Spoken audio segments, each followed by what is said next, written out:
ఉన్న పెద్దలు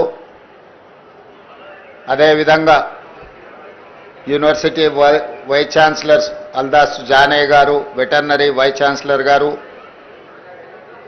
అటవీ శాఖ అధికారులు, ఇక్కడికి విచ్చేసిన మా ఆడబిడ్డలందరికీ కూడా నమస్కారం, ధన్యవాదాలు. ఇది ఒక మంచి కార్యక్రమం. అక్క కొండ సురేఖ గారు చెప్పినట్టు మనం చెట్టును కాపాడితే చెట్టు మనల్ని కాపాడుతుంది అని. పెద్దలు వనమే మనం, మనమే వనం అన్నారు. వనం పెంచినప్పుడు మనం జాగ్రత్తగా మనం అభివృద్ధి పదం వైపు నడుస్తామని. ప్రకృతిని కాపాడుకుంటే ప్రకృతిని మనల్ని కాపాడుతుంది అనేది అనుభవాల నుంచి నేర్చుకున్న పాఠం.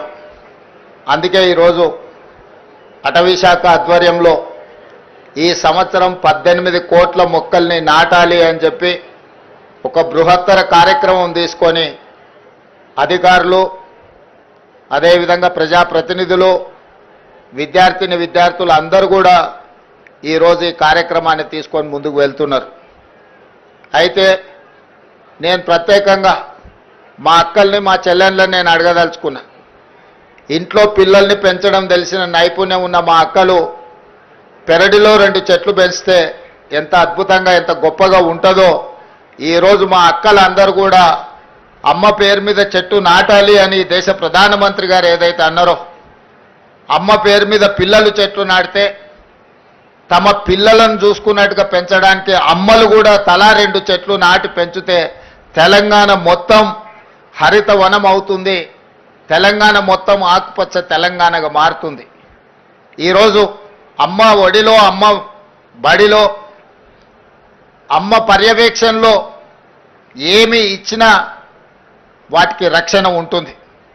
అందుకే ఈరోజు అమ్మ ఆదర్శ పాఠశాల పేరు మీద గ్రామీణ ప్రాంతాలలో, తండాలలో, గూడాలలో, మారుమూల పల్లెల్లో ఉన్న పాఠశాలలన్నిటినీ ఈరోజు మా ఆడబిడ్డల చేతిలో పెట్టడం జరిగింది. పిల్లల అటెండెన్స్ పంతులు తీసుకుంటే పంతులు పాఠశాలకు వస్తుర్రా లేదా వాళ్ళ అటెండెన్స్ తీసుకునే బాధ్యత మా అక్కలకి ఇచ్చిన ఈరోజు.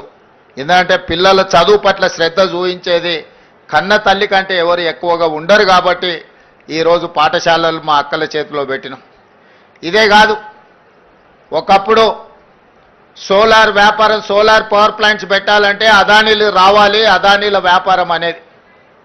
కానీ ఈరోజు 1000 మెగావాట్ల సోలార్ పవర్ ప్లాంట్స్ ఈరోజు మా అక్కల చేతుల్లో పెట్టి స్వయం సహాయక సంఘాలకు బాధ్యత ఇచ్చి ఈరోజు 1000 మెగావాట్ల సోలార్ విద్యుత్ ఉత్పత్తి ఒప్పందాలు విద్యుత్ శాఖతోని మా ఆడబిడ్డల చేతిలో, మా అక్కల చేతిలో పెట్టినాం. అదే కాదు, ఈరోజు ఆర్టీసీ బస్సులో మా అక్కలు ఉచిత ప్రయాణం చేస్తున్నారు. గతంలో అమ్మగారి ఇంటికి వెళ్ళాలన్నా, అమ్మవారిని దర్శనం చేసుకోవాలన్నా మా అక్కలకైతే ఇంటి ఆయననో లేకపోతే కొడుకునో పైసలు అడగాల్సిన పరిస్థితి, కిరాయి పైసలు. ఇప్పుడు ఇంటి ఆయన పని మీద ఆఫీస్కి పోతే అక్క అమ్మగారి ఇంటికి పోయి అమ్మని చూసి మళ్ళీ ఇంటికి ఆయన వచ్చే లోపల వచ్చేటట్టు ఉచిత బస్సు ప్రయాణం ఇచ్చినాం. బస్సుల్లో ఉచితంగా మా అక్కలు, మా చెల్లెళ్ళు ప్రయాణం చేయడం కాదు, ఈరోజు రాష్ట్రంలో 1000 బస్సులు కొని మా ఆడబిడ్డలే ఆర్టీసీకి కిరాయికి పెట్టినారు.